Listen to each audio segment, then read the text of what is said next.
বন্ধুরা কেমন আছেন সবাই? আশা করি অবশ্যই ভালো আছেন। তো বন্ধুরা, ভূমি ব্যবস্থা অথবা জায়গা জমি রিলেটেড দলিলপত্র অথবা দেওয়ানি মামলা, দেওয়ানি বিভিন্ন আইনগুলো পড়তে গেলে আমাদেরকে কিছু পুরাতন শব্দ, আমরা সব সময় বারবারই পুরাতন শব্দগুলো সম্পর্কে বইয়ে পড়ি, দলিলে পড়ি, আমাদের বুঝে আসে না।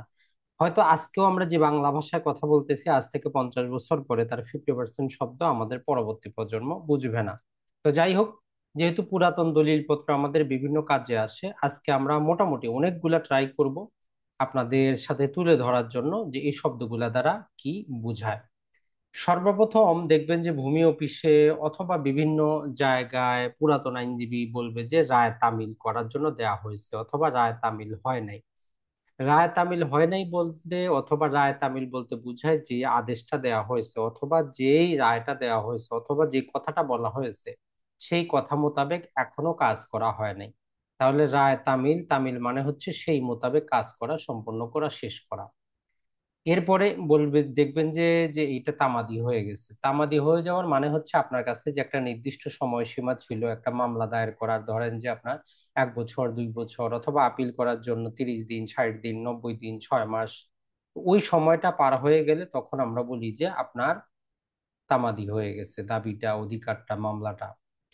এরপরে আমরা বলি যে আপনারটা কি হয়ে গেছে, তামাদি দোষে বারিত হয়ে গেছে অথবা মামলাটা বারিত হয়ে গেছে। বারিত হয়ে যাওয়ার মানে হচ্ছে এটা সমাপ্ত হয়ে গেছে, খারিজ হয়ে গেছে।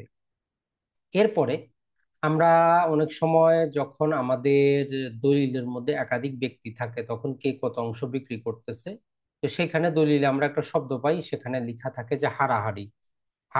হারাহারি মানে হচ্ছে যে কার কত অংশ। তাহলে বুঝতেই পারতেছেন, হারাহারি মানে হচ্ছে কার কত অংশ, কে কত অংশ বিক্রি করতেছে।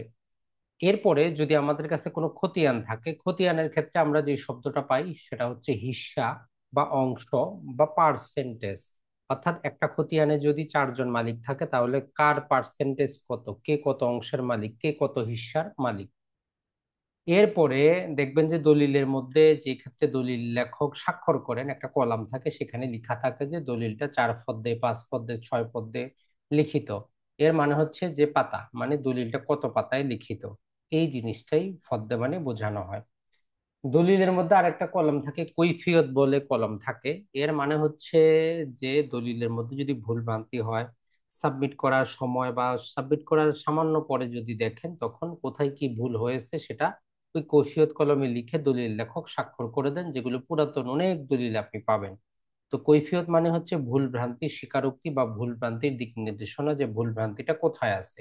তবে বর্তমান দলিলগুলাতে নতুন ফ্রেশ পাতাই ব্যবহার করা হয়।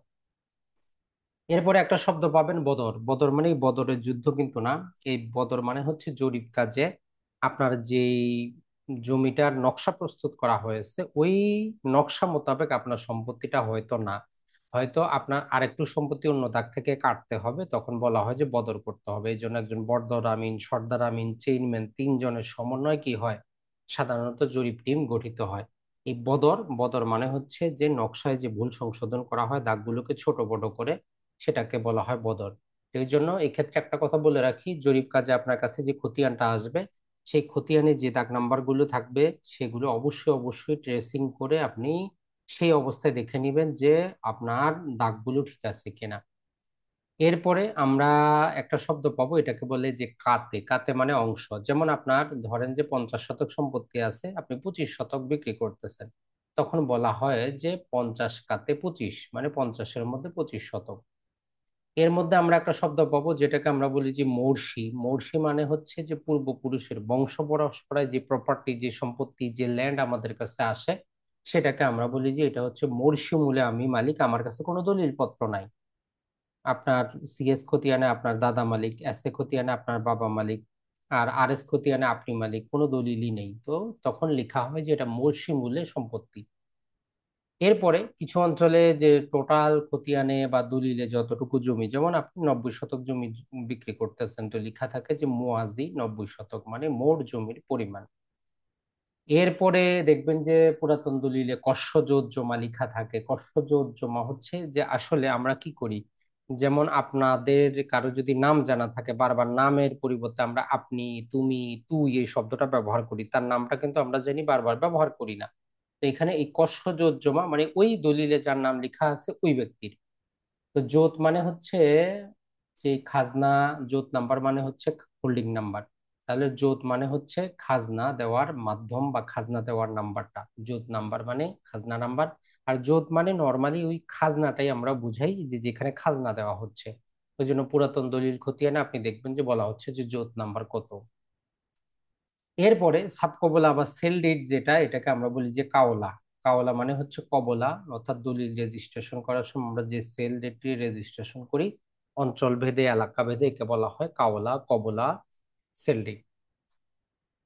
আদালতে বা কোনো জায়গায় যদি কোনো সম্পত্তি নিয়ে বিরোধ থাকে, তখন আর্জির মধ্যে বা নোটিশে লেখা থাকে যে নালিশি সম্পত্তির পরিমাণ। নালিশি সম্পত্তি মানে যেই জমিটা নিয়ে বিরোধ চলতেছে, তাহলে নালিশি সম্পত্তি মানে যেই সম্পত্তিটা নিয়ে বিরোধীয় জমি।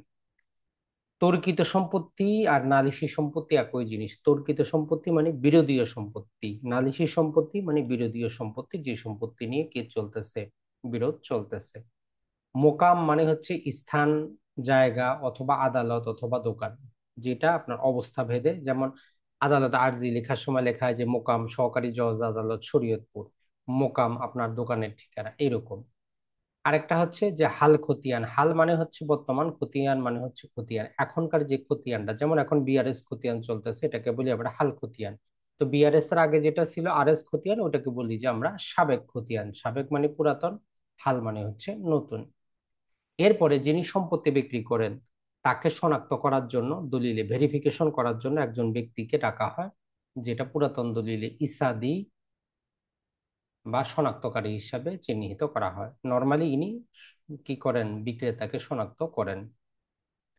মুসাবিদা করা মানে হচ্ছে যে দলিলের ড্রাফট তৈরি করা, দলিলটা লিখাটাকে আমরা বলি যে মুসাবিদা করা। একুনে মানে হচ্ছে একসাথে, তাহলে মুয়াজি মানেও একসাথে, একুনে মানেও একসাথে, এই জিনিসটা মনে রাখবেন।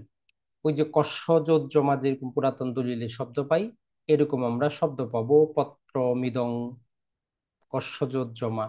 এ মানে হচ্ছে এই দলিলের মাধ্যমে, এই লেখার মাধ্যমে, এই চুক্তির মাধ্যমে। তাহলে পত্র মিদং মানে হচ্ছে এই চুক্তি, এই দলিল, এই লিখার মাধ্যমে পরবর্তী যেটা আসে। ইয়াদকৃত মানে হচ্ছে যে সৃষ্টিকর্তার নামে, অর্থাৎ পরম করুণাময় শব্দের পরিবর্তে পুরাতন দলিলে আপনি পাবেন যে ইয়াদকৃত মানে সৃষ্টিকর্তার নামে। তো তাহলে মোটামুটি আমরা দেখলাম কত, 24টা পর্যন্ত বিভিন্ন প্রকার এই যে জায়গা জমি রিলেটেড যে শব্দগুলো আছে এগুলা। তো আমরা নেক্সট পার্টে মোটামুটি আপনাদের জন্য আরো কতগুলা নিয়ে আসবো। আজকে 24টা দেখলাম, তো আশা করি আপনারা যদি ধারাবাহিকভাবে এইভাবে আমাদের ভিডিওগুলো দেখেন, এবং যারা জানে না তাদের বরাবর কি করেন, এগুলোকে ফরওয়ার্ড করেন, তারাও জানতে পারবে। আর পাশাপাশি আমাদের ভূমি রিলেটেড বিভিন্ন কোর্স চলতেছে, এবং যারা বাংলাদেশ বার কাউন্সিলে পরীক্ষা দিবেন তাদের জন্য কোর্স চলতেছে। যারা অংশগ্রহণ করতে চান, আমাদের যে হোয়াটসঅ্যাপ নাম্বারটা দেওয়া আছে, ওই যে 0131891982, ওই নাম্বারে যোগাযোগ করতে পারেন। তো বন্ধুরা ভালো থাকবেন, সুস্থ থাকবেন। আসসালামু আলাইকুম।